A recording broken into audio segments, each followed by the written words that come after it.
What's up, guys? Welcome to today's video. It's raining, it's a little wet out, but it's a very long-awaited time. We made the order about 6 months ago for our mainline hub dyno, and it just got here. So we're gonna go check it out. Bro, this thing skids like a lid. Is it there? Yeah. God, I can't wait to go touch my new thing. We're excited though, especially with some of the projects that are in the pipeline. Getting to tune them here and kind of diagnose things here, and I honestly kind of want to unhook the front drive shaft from the R34 so we can fix the tune on that here too. But this is huge. We're about to go see it for the first time. Later in this video, we're gonna unload the S15, go over that a little bit, and then, man, there's a lot of stuff going on. He's got a minute for you, yeah?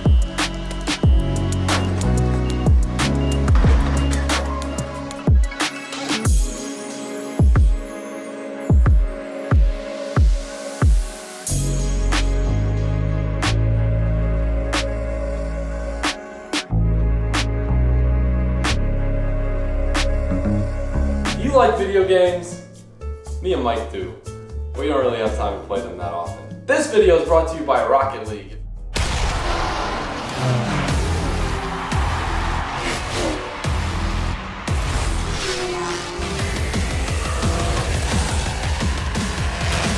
Welcome to the arcade!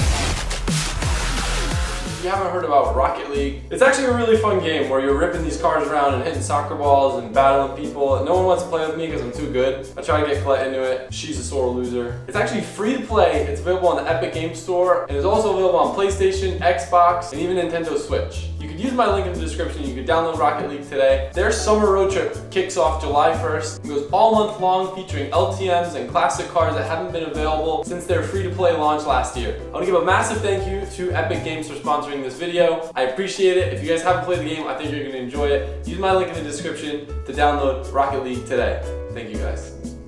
So before we used to use a stock cluster. Speedometer used to work with the stock differential, but when we went to a winners, that stopped working. RPM doesn't work, that doesn't work, that doesn't work.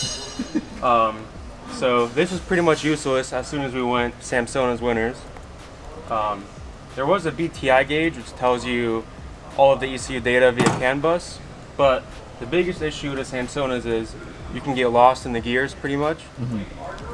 This does gear display, but you can't make it like nice, big, and round in front of your face so you know which gear you're in. You have to kind of like squint to see, gear position.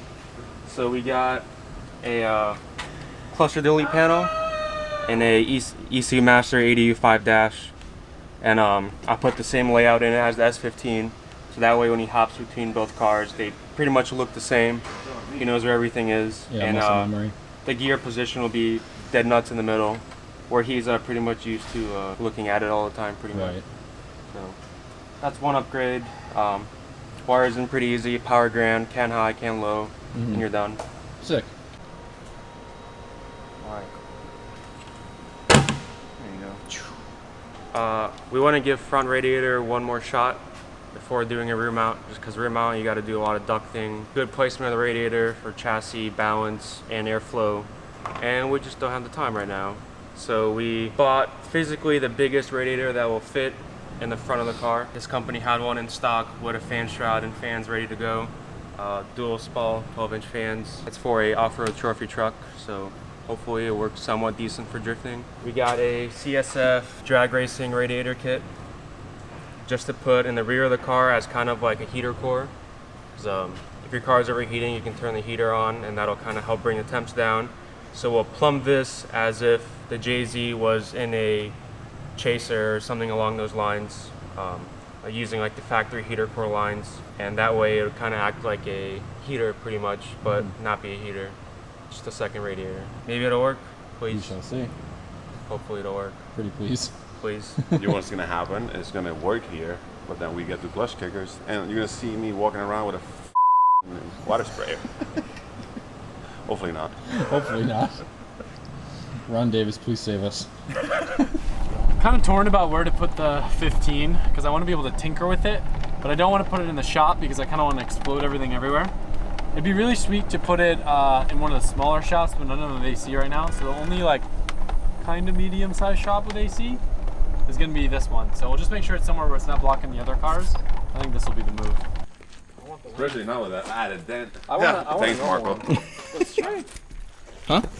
What happened? Nothing? Look at that. We're already making deals. What are you saying? What's up, bro? Saved your life. What up? Yo. Look at that. Sheesh. Man. Yep. There you guys 15, guys. Big.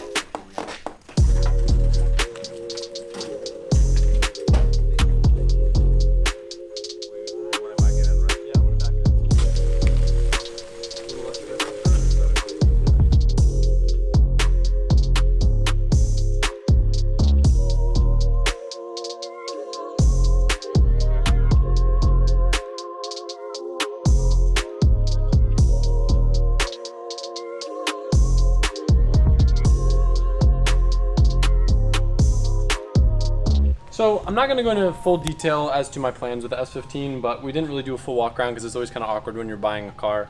So I wanted to kind of give you guys a little bit better idea. This is not an EV1 car. This is not lightning yellow OEM. This is actually like a Lamborghini yellow. I really wanted a factory yellow S15.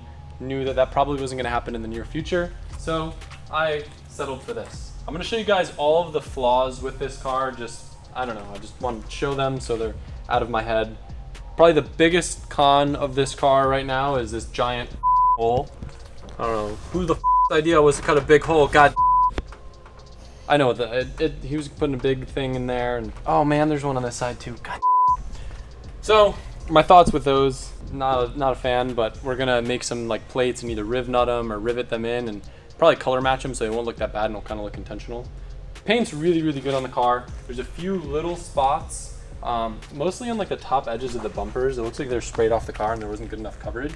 So worst case scenario, the bumpers, if I want to be super OCD, might need a respray. The top edge of the side skirt. But the paint on the car is probably one of the best aftermarket paint jobs of any car that I've owned. It's very good finish. There's a lot of clear. All the glass was pulled when the car was painted, so there's no weird like overspray lines or anything. There's a bunch of new OEM trim on the car, which is cool. The prices of these cars is ridiculous, and I paid way too much money for this car, but unfortunately it's just kind of where the market is. Came with Ganadors, which is like $2,000 for S15, so that's cool. What I think I'm going to do in the meantime, I want to just kind of put the interior back together, just make it feel like more of a car rather than just kind of like a rolling shell. Came with some new pieces. The door cards are in good shape. I have some seats that I'm going to put in this, and then it'll feel like more of a car, and then probably just start piecing together engine stuff. If you guys follow me on Instagram, I mean, I'm not going to go into full details of the build and the plan, but this thing's getting a VVL SR. I've wanted to do SR20V for super long now. I just want to rev to the moon, make cool noises, and my S13 just works too great for what it is, so I wanted to build a street car. Thought about doing a 14. 14s and still just like don't really do too much for me. And after being in Japan and driving Samet's street car, that was like also a drift car, it was just like so fun driving it on the street. Seeing Jimmy's KA S14, which is like such a nice car, gets me hyped up to kind of have a street S chassis and cruise with the boys. The wing, I don't know that I'm a fan. It had the little mod where it's cut out in the center instead of having the centerpiece that goes down. That looks kind of weird, but I kind of like it. All the aero kit on this car is really expensive and hard to get, so it's cool that it comes with it already. But yeah, this car was a Spec S. It was originally pewter. Thankfully, door jambs were painted, but you can see on the deck it was silver. Trying to think what else to really tell you guys about the car. I kind of want to, I don't want to talk about all my plans with this car, but nonetheless, it was a Spec S, so there's no drivetrain, nothing. It's definitely a project car, but it is kind of ready to start assembling in a sense, which is exciting for me because I miss working on cars, and I feel like a lot of stuff we're doing with the race cars, I don't really have a place or a position. The R34 was just like a little bit too extra, so I'm hoping this can just be one of those things where like when I just want to work on a car, I can just throw some stuff on the side. This is going to kind of probably be our test car for doing our own powder coating here. So we're going to buy some powder coating equipment, test, doing little brackets, subframes, minor stuff here, and yeah, it'll get the zinc treatment, it'll get powder coated stuff, but I don't want to go as OCD and overkill as we've done in the 34 because I want to drive this car a lot and enjoy it. So I'm stoked. I don't know when I'm going to necessarily start working on it. I kind of want to get the home garage dialed in and cool as with the AC, so I can just explode the car out and wrench on it a bit more. But this is my Lamborghini S15. Can't wait to put some wheels on it and lower it so it doesn't look like a monster truck. I might do that even before I put an engine in it, just for ha-has. But anyway, hope you guys are stoked on it. It's definitely an exciting one for me. So, finally did it.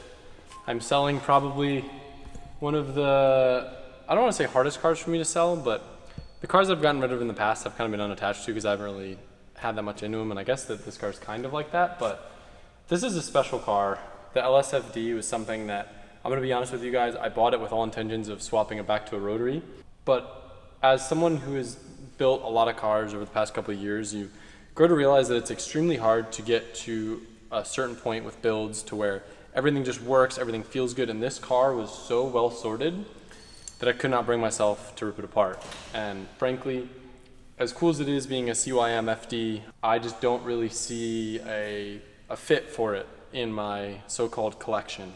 LSs are cool, and I'm sure I'll own an LS car someday, but the FD that I want to have in my collection, it's got to be rotary, and I couldn't bring myself to swap this car. So it's kind of sat in limbo, and it's even been kind of like the rental car since it's so reliable amongst our friends. Man, I'm gonna miss it, but it's going to a good home. I got very close to what I paid for this car out of it. Actually, exactly what I paid for this car. I'll be transparent with you guys. I paid $50,000 for this car. I was embarrassed to say in the video because I thought it was a lot. Once I got the car sorted, I was like, this is the best value ever. It would cost probably $75 to build something similar.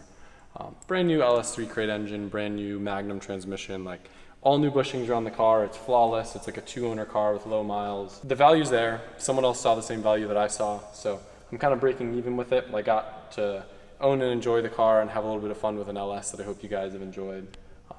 I'm just kind of doing once over to make sure I didn't forget anything in the car. Make sure it starts, AC still works, and just making sure the car is as dialed as it can be. It's getting shipped out today. The new owner's flying in to just confirm that everything checks out before shipping it off. But it's gonna be a sad departure, but it's gonna free up some funds for some stuff going on here at the compound and hopefully towards my actual FD project, which will be the other one that I own that's right-hand drive, that I significantly less into, and I'll feel less guilty about putting a rotary. Even though this one kind of sounds like a rotary.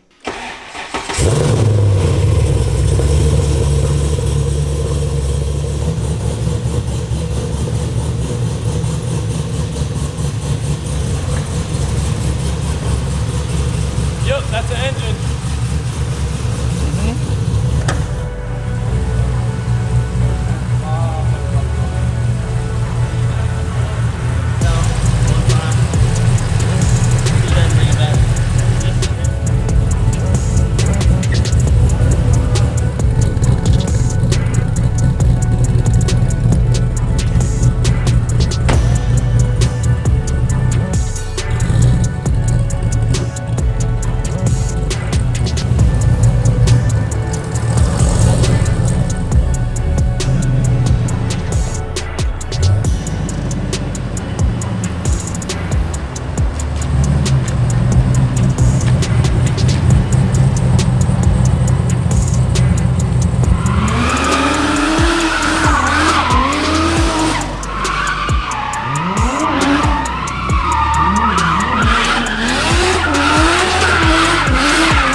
So, I'm officially one less car happier. Or, I don't want to say I'm less happy about it. The guy that bought the car, Jay, seems like a nice dude. He ripped around in the compound a little bit with it. Not gonna lie, scared me a little bit, but apparently he's had a lot of high horsepower cars, so he's not too concerned about it. He ended up shipping the car back. It's going to Texas.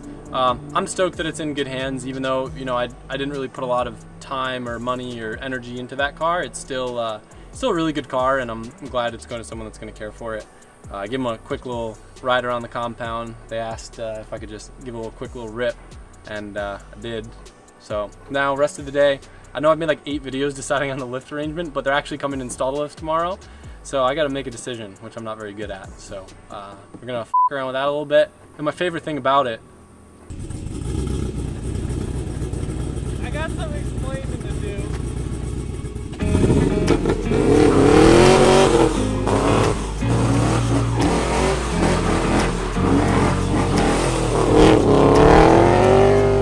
but I think this canister style is gonna sound a lot better with the LS. Oh my god!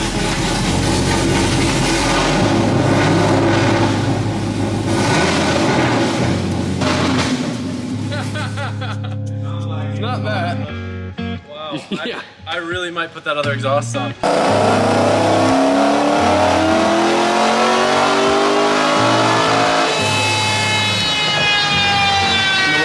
Freddie just cleaned a couple of things up and you can see it gained a little bit of